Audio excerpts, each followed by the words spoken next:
కొనుగోలు కేంద్రాలు తెరవక కల్లాల మీద కుప్పలలో రైతులు చచ్చిపోతుంటే రైతులను ఆదుకోమని ప్రతిపక్షాలుగా మేమందరం, ముఖ్యంగా మా మిత్రుడు కోమటిరెడ్డి వెంకటరెడ్డి గారు, మేము కాంగ్రెస్ పార్టీ శ్రేణులందరూ కల్లాల్లోకి కాంగ్రెస్ అని వరి దీక్ష అని రైతులను ఆదుకోమని ప్రభుత్వం మీద ఒత్తిడి తీసుకొచ్చి దీక్షలు చేసి ఈ ప్రభుత్వం మెడలు ఉంచడానికి ప్రయత్నం చేసినప్పుడు ముఖ్యమంత్రి గారు ఆనాడు ఏమన్నారు? వరి వేసుకుంటే ఉరేసుకున్నట్టే, మీరు వరేయొద్దు అన్నాడు.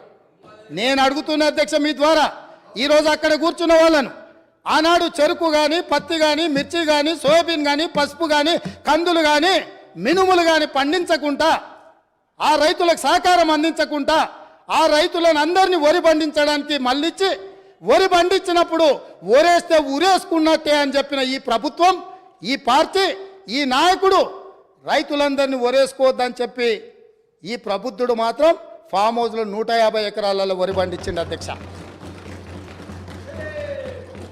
ఆ వివరాలు అన్నిటిని బయటపెట్టి అక్కడికి ప్రత్యక్షంగా ప్రజలకు చూపించడానికి పోతే పోలీసులను పెట్టి నిర్బంధించి అరెస్టులు చేసింది అధ్యక్ష. అది వాళ్ళ నిర్బంధ నిరంకుశ పాలన.